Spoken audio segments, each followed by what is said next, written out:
അസ്സലാമു അലൈക്കും. കഴിഞ്ഞ ദിവസം അബു അരീക്കോട് എന്ന് പറയുന്ന ഒരു ചെറുപ്പക്കാരൻ മരണപ്പെട്ട വാർത്ത ഒരുപക്ഷെ നിങ്ങളെല്ലാവരും കേട്ട് കാണും. സമൂഹമാധ്യമങ്ങളിൽ കൂടി നിരവധി ആളുകൾ ആ ചെറുപ്പക്കാരന് ആദരാഞ്ജലികൾ അർപ്പിച്ചുകൊണ്ട് നിരവധി ആളുകൾ രംഗത്ത് വരുന്നു.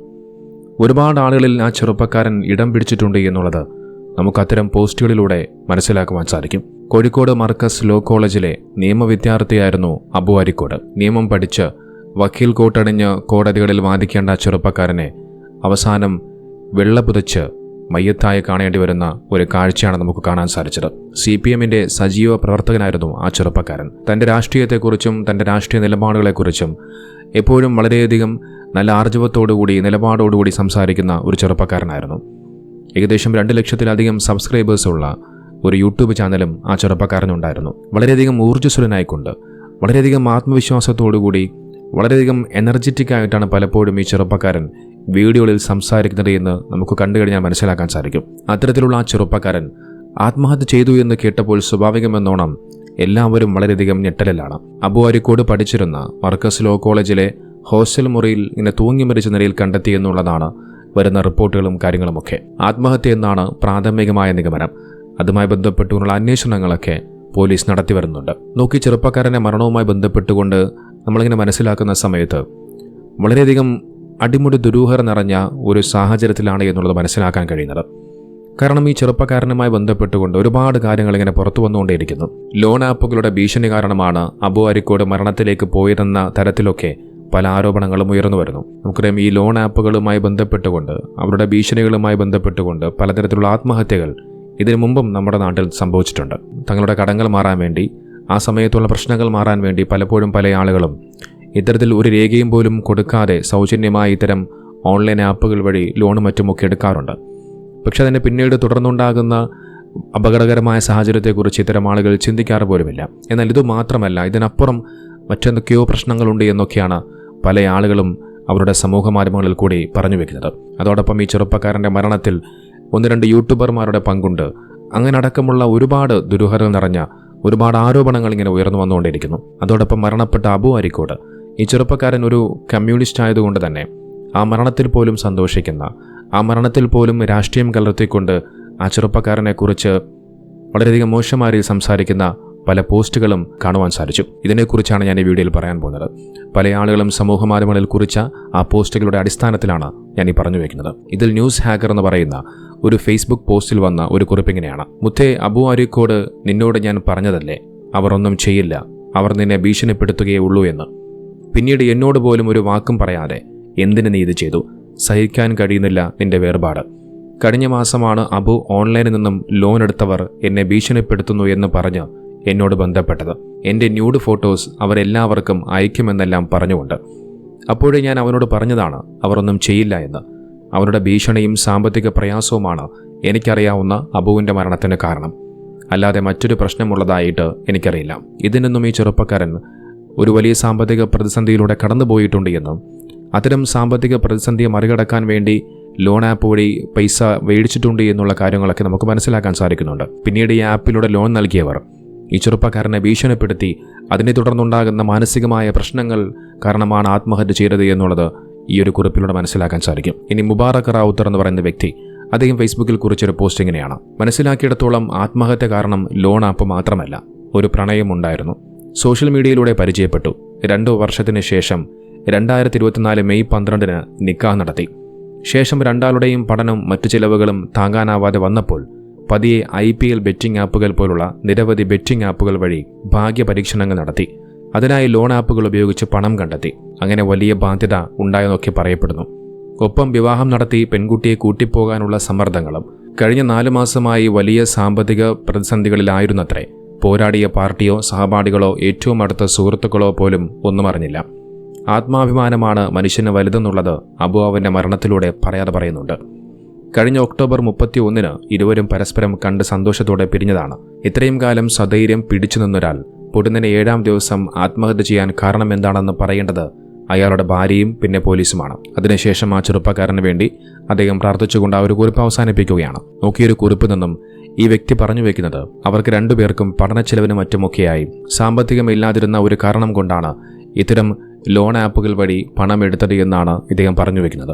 മാത്രമല്ല തനിക്കുണ്ടായ പ്രയാസങ്ങളെക്കുറിച്ചും ഇത്തരം വിഷമങ്ങളെക്കുറിച്ചൊന്നും ആ ചെറുപ്പക്കാരൻ തൻ്റെ പാർട്ടി പ്രവർത്തകരോടോ അല്ലെങ്കിൽ മറ്റുള്ള സുഹൃത്തുക്കളോടോ ഒന്നും തന്നെ പലപ്പോഴായി തുറന്നു പറഞ്ഞിട്ടില്ല എന്നും പറഞ്ഞു വെക്കുന്നുണ്ട്. നിങ്ങളൊരു കാര്യം മനസ്സിലാക്കേണ്ടതുണ്ട്. നിങ്ങളൊരു രേഖയും കൊടുക്കാതെ ഒന്നും കൊടുക്കാതെ നിങ്ങൾക്കാരെങ്കിലും ഇതുപോലെ പൈസ തരാമെന്ന് അല്ലെങ്കിൽ ലോൺ തരാമെന്ന് പറഞ്ഞുകൊണ്ട് നിങ്ങൾ ആരെങ്കിലും സമീപിക്കുന്നുവെങ്കിൽ ഒരു കാര്യം പ്രത്യേകം നിങ്ങൾ മനസ്സിലാക്കേണ്ടതുണ്ട്. അത് ചതിയാണ്, കൊടും ചതിയാണ്. നിങ്ങൾ ഒരു കാര്യം മനസ്സിലാക്കിയാൽ മതി. ആരെങ്കിലും, പ്രത്യേകിച്ച് ഈ ഒരു കാലഘട്ടത്തിൽ ആരെങ്കിലും ഇതുപോലെ നിങ്ങൾക്ക് സൗജന്യമായി നിങ്ങൾക്ക് കാശ് തരുമോ? അതിൻ്റെ പിന്നിൽ ഒളിഞ്ഞിരിക്കുന്നത് വലിയ അപകടമാണ്. അത് നിങ്ങൾ തിരിച്ചറിയേണ്ടതുണ്ട്. ഒരുപക്ഷെ നിങ്ങളുടെ ആ സമയത്തുള്ള സാമ്പത്തിക പ്രയാസങ്ങൾ കാരണമായിരിക്കാം ഇത്തരം ഓൺലൈൻ ആപ്പുകൾ വഴി നിങ്ങൾ ലോണും മറ്റുമൊക്കെ എടുക്കാറുള്ളത്. ആ ഒരു സമയത്ത് ഒരുപക്ഷെ നിങ്ങൾക്ക് ആ ഒരു കടം തീർത്തുകൊണ്ട് നിങ്ങൾക്കൊന്ന് സമാധാനിക്കാം. പക്ഷെ അതിന് ഭാവിയിൽ അത് നിങ്ങളുടെ മരണത്തിന് തന്നെ കാരണമായി മാറുമെന്നുള്ളത് അത്തരം ആളുകൾ ചിന്തിക്കുന്നില്ല. നമുക്കൊരു പാർട്ടി പ്രവർത്തകൻ, അതോടൊപ്പം വളരെയധികം സൈബറിടങ്ങളിൽ തൻ്റെ രാഷ്ട്രീയ നിലപാടുകൾ വ്യക്തമായി പറയുന്ന ഒരു ചെറുപ്പക്കാരൻ, പറയുന്ന കാര്യങ്ങളാകട്ടെ വളരെയധികം എനർജറ്റിക്കായിട്ട് ആത്മവിശ്വാസത്തോടുകൂടി സംസാരിക്കുന്ന ഒരു ചെറുപ്പക്കാരൻ. ആ ചെറുപ്പക്കാരനാണ് ഇത്തരത്തിൽ ഒരു ഓൺലൈൻ സംഘത്തിൻ്റെ ഭീഷണിക്ക് മുന്നിൽ ഇത്തരത്തിൽ ആത്മഹത്യ ചെയ്യുന്നത് എന്നുള്ളത് നാം എല്ലാവരും ചിന്തിക്കേണ്ട വിഷയമാണ്. അപ്പോൾ പിന്നെ സാധാരണക്കാരായ ജനങ്ങളുടെ കാര്യം പറയേണ്ടതില്ലല്ലോ. വളരെയധികം ആഴത്തിൽ ചിന്തിക്കേണ്ട, മനസ്സിലാക്കേണ്ട ഒരു കാര്യമാണിത്. അതോടൊപ്പം ഈ ചെറുപ്പക്കാരൻ ഒരു കമ്മ്യൂണിസ്റ്റ് ആയതിൻ്റെ പേരിൽ ആ ചെറുപ്പക്കാരൻ്റെ മരണത്തിൽ പോലും സന്തോഷിക്കുന്ന ചില ആളുകളെ കാണാൻ സാധിച്ചു. അതിലൊരു ഹുദവി പോലും ഉണ്ട് എന്നുള്ളതാണ്. നമ്മൾ ജീവിച്ചിരിക്കുന്ന സമയത്ത് നമുക്ക് തമ്മിൽ പരസ്പരം പല രീതിയിലുള്ള അഭിപ്രായ വ്യത്യാസങ്ങളും മറ്റുമൊക്കെ ഉണ്ടായേക്കാം. അതിപ്പോൾ രാഷ്ട്രീയപരമായി അല്ലെങ്കിൽ വ്യക്തിപരമായി കൊണ്ട് പലതരം അഭിപ്രായ വ്യത്യാസങ്ങൾ ഉണ്ടായേക്കാം. അഭിപ്രായ വ്യത്യാസങ്ങളില്ലാത്ത ആരും തന്നെ ഉണ്ടാവുകയില്ല. ജീവിച്ചിരിക്കുന്ന സമയത്ത് നമ്മുടെ അഭിപ്രായ വ്യത്യാസങ്ങൾ നമ്മൾ പറയാറുമുണ്ട്. ആ ചെറുപ്പക്കാരൻ മരണപ്പെട്ട് കഴിഞ്ഞു.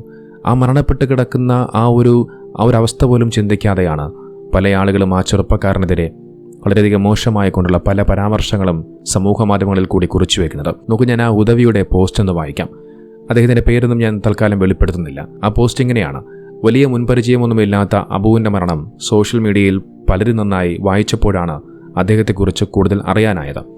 മതപണ്ഡിതൻ്റെ മകൻ, പണ്ഡിതരോട് സഹവാസം, മതപണ്ഡിതർ നടത്തുന്ന സ്ഥാപനത്തിൽ പഠനം, മരിക്കുന്നതിന് തലേദിവസം CM മഖാമിൽ. എന്നിട്ടും എന്തേ പറ്റി എന്നതിന് മറുപടി താഴെയുള്ളവരെ പോലെയുള്ളവർ അദ്ദേഹത്തെ അപകടപ്പെടുത്തിയെന്നേ പറയാനുള്ളൂ. താഴെയുള്ളവർ എന്ന് പറയുമ്പോൾ താഴെ 3 ചിത്രങ്ങൾ കാണിക്കുന്നുണ്ട്. അതെ, കേരളത്തിലെ കമ്മ്യൂണിസം എന്നും പറഞ്ഞ് ഉരുട്ടിയ ഊണിൽ വിഷം കലർത്തി ഇത്തരം ഖോജമാർ ആ പാവത്തിനെ വഞ്ചിച്ചു. സിരകളിൽ കമ്മ്യൂണിസം പടർന്നപ്പോൾ മതനിഷ്ഠ മനസ്സിനു നിറങ്ങി. പിന്നീട് ആ ചെറുപ്പക്കാരൻ്റെ കുടുംബത്തിന് ക്ഷമ നൽകട്ടെ എന്നൊക്കെ പറഞ്ഞുകൊണ്ട് ആ ചെറുപ്പക്കാരന് വേണ്ടി അവസാനമായി ദുആ ചെയ്തുകൊണ്ട് ഈ ഹുദവി ആ പോസ്റ്റ് അവസാനിപ്പിക്കുകയാണ്. ഇതിൽ ഈ ഹുദവി പറയുന്നത് ഈ ചെറുപ്പക്കാരനും മരണപ്പെടാനുള്ള കാരണം, ആത്മഹത്യ ചെയ്യാനുള്ള കാരണം അത് കമ്മ്യൂണിസ്റ്റായി പോയി എന്നുള്ളത് കൊണ്ടാണ്. നിങ്ങളൊന്ന് ആലോചിച്ച് നോക്കൂ. കമ്മ്യൂണിസ്റ്റ് ഇല്ലാത്തവർ എത്രയോ ആളുകൾ ആത്മഹത്യ ചെയ്യുന്നു. വിശ്വാസികളായ എത്രയോ ആളുകൾ ആത്മഹത്യ ചെയ്യുന്നു. ആത്മഹത്യ ചെയ്യുന്നത് എന്ന് പറയുന്നത് ആ മനുഷ്യൻ്റെ സമയത്തുള്ള അദ്ദേഹത്തിൻ്റെ മാനസികമായ പ്രയാസങ്ങൾ, ഒരു പ്രത്യേകമായ സാഹചര്യങ്ങളിൽ എല്ലാം കൈവിട്ടു പോകുന്നു എന്നുള്ളൊരു സാഹചര്യം വരുന്ന സമയത്ത്, ആ സമയങ്ങളിലാണ് പലപ്പോഴും ആളുകൾ ആത്മഹത്യ ചെയ്യാറുള്ളത്. അവിടെ മതത്തിനോ രാഷ്ട്രീയ പാർട്ടികൾക്കോ യാതൊരു റോള് പോലുമില്ല. പക്ഷേ ഇവിടെ ഒരു ഹുദവി ആ ചെറുപ്പക്കാരൻ്റെ മരണത്തിന് കാരണം കമ്മ്യൂണിസമാണെന്ന് പറഞ്ഞുകൊണ്ട് അതിനെ തെറ്റായ രീതിയിൽ വ്യാഖ്യാനിച്ച് ആ ചെറുപ്പക്കാരനോട് വിയോജിപ്പ് പ്രകടിപ്പിക്കുകയാണ്. ഇത് വിവാദമായതോടുകൂടി ഹുദവി ഒരു പോസ്റ്റ് മുക്കിയിട്ടുണ്ട്. ഇപ്പോൾ കാണാൻ സാധിക്കില്ല. നമുക്കറിയാം ഒരുപാട് മുസ്ലിമീങ്ങൾ കമ്മ്യൂണിസ്റ്റ് പാർട്ടിയിൽ പ്രവർത്തിക്കുന്നുണ്ട്. നമുക്കറിയാം കമ്മ്യൂണിസ്റ്റ് ആശയത്തിൻ്റെ ഒരു പ്രധാനപ്പെട്ട ഭാഗങ്ങളിലൊന്നാണ് ഈശ്വരനിൽ വിശ്വാസമില്ലായ്മ എന്നുള്ളത്. അതായത് ഈശ്വരനില്ല എന്നൊക്കെയാണ് അവർ വിശ്വസിക്കുന്നത്. പക്ഷേ എന്ന് കരുതിക്കൊണ്ട് അതിൽ പ്രവർത്തിക്കുന്ന എല്ലാ ആളുകളും ഈശ്വരനിൽ വിശ്വസിക്കാതിരിക്കുന്നില്ല. ഇപ്പോൾ കമ്മ്യൂണിസ്റ്റ് പാർട്ടിയിൽ ഒരുപാട് മുസ്ലിമീങ്ങളുണ്ട്. ആ മുസ്ലിമീങ്ങൾ 5 നേരം പള്ളിയിൽ പോകാറുണ്ട്, നോമ്പ് നോൽക്കാറുണ്ട്, ഖുർആൻ പാരായണം ചെയ്യാറുണ്ട്. അങ്ങനെ വിശ്വാസപരമായിട്ടുള്ള എല്ലാ കാര്യങ്ങളും ചെയ്യുന്നുണ്ട്. തൻ്റെ വിശ്വാസത്തിൽ ഉറച്ചു നിൽക്കുകയും അതോടൊപ്പം ആ രാഷ്ട്രീയ പാർട്ടിയിൽ പ്രവർത്തിക്കുകയും ചെയ്യുന്ന ആളുകളെയാണ് നമുക്ക് കാണാൻ സാധിക്കുന്നത്. അത്തരത്തിലുള്ള ഒരു ചെറുപ്പക്കാരനാണ് ഈ അബു അരീക്കോട് എന്ന് പറയുന്നത്. മൊയ്നുദ്ദീൻ ബാക്കവി എന്ന് പറയുന്ന ഒരു വ്യക്തി, അദ്ദേഹം ഈ ചെറുപ്പക്കാരനുമായി ബന്ധപ്പെട്ടുകൊണ്ട് സോഷ്യൽ മീഡിയയിൽ കുറിച്ചൊരു പോസ്റ്റ് ഇങ്ങനെയാണ്: അരീക്കോട് അബു മരണപ്പെട്ടു. ഒരു മതവിശ്വാസിയായിരുന്നു. അള്ളാഹു പുറത്തു കൊടുക്കട്ടെ. എനിക്ക് അദ്ദേഹത്തിൻ്റെ കുടുംബവുമായി അടുത്ത ബന്ധമുണ്ട്. പിതാവുമായും അമ്മാവന്മാരുമായും എല്ലാം. പല മതചടങ്ങുകളിലും ഞാനും അദ്ദേഹവും സന്ധിച്ചിട്ടുണ്ട്. പല കാരണങ്ങളാൽ കൊലപാതകമാകാൻ കൂടുതൽ സാധ്യതയുള്ള ഒരു മരണത്തെ ആത്മഹത്യയാക്കാൻ എന്തിനാണ് ചിലർ ധൃതി കാണിക്കുന്നത്? ആരും ഇത്തരം പണി ചെയ്യരുത്. അത്തരം പോസ്റ്റുകൾ അവർ പിൻവലിക്കണം. കടബാധ്യതയുള്ളവരൊക്കെ ആത്മഹത്യ ചെയ്യുന്നവരാണോ? അങ്ങനെ വലിയ ബാധ്യതയൊന്നും അദ്ദേഹത്തിനില്ല. ഉണ്ടെങ്കിൽ അതൊക്കെ തരണം ചെയ്യാനുള്ള മാനസിക രാഷ്ട്രീയ കരുത്തും പിൻബലവും അദ്ദേഹത്തിന് എമ്പാടും ഉണ്ടായിരുന്നല്ലോ. അദ്ദേഹം ഒരു ശുദ്ധ ഇടതുപക്ഷ പോരാളിയായിരുന്നു എന്നത് ശരിയാണ്. അതുകൊണ്ട് മതത്തിൽ നിന്ന് പുറത്തു പോവുകയൊന്നുമില്ലല്ലോ. അദ്ദേഹം കമ്മ്യൂണിസം വിശ്വാസമായി സ്വീകരിച്ചിരുന്നില്ല. നിസ്കരിക്കുകയും മതചടങ്ങുകളിൽ പങ്കെടുക്കുകയും ചെയ്യുന്ന ആളായിരുന്നു. മതചിഹ്നങ്ങളെ ബഹുമാനിച്ചിരുന്നു. അതിനുള്ള മതപരമായ അറിവുമുണ്ട്. മതപണ്ഡിത കുടുംബമായ അദ്ദേഹം അവർക്കിടയിൽ നല്ല ബന്ധമാണ് പുലർത്തിയിരുന്നത്. മതാചാര പ്രകാരം തന്നെയാണ് വിവാഹവും മറ്റു കാര്യങ്ങളൊക്കെ നടന്നത്. ഇദ്ദേഹത്തിൻ്റെ ഒരു കുറിപ്പിൽ നിന്നും ആ ചെറുപ്പക്കാരൻ നല്ല രീതിയിൽ മതവിശ്വാസിയായി ജീവിച്ച ഒരു ചെറുപ്പക്കാരനായിരുന്നുവെന്നുള്ളത് നമുക്ക് മനസ്സിലാക്കാൻ സാധിക്കും. ഏതായാലും അള്ളാഹു ആ ചെറുപ്പക്കാരന് പുറത്തു കൊടുക്കട്ടെ. ആ കുടുംബത്തിലുള്ളവർക്ക് അള്ളാഹു എല്ലാം സഹിക്കാനും ക്ഷമിക്കാനുമുള്ള മനസ്സുകൊടുത്ത് അനുഗ്രഹിക്കുമാറാകട്ടെ.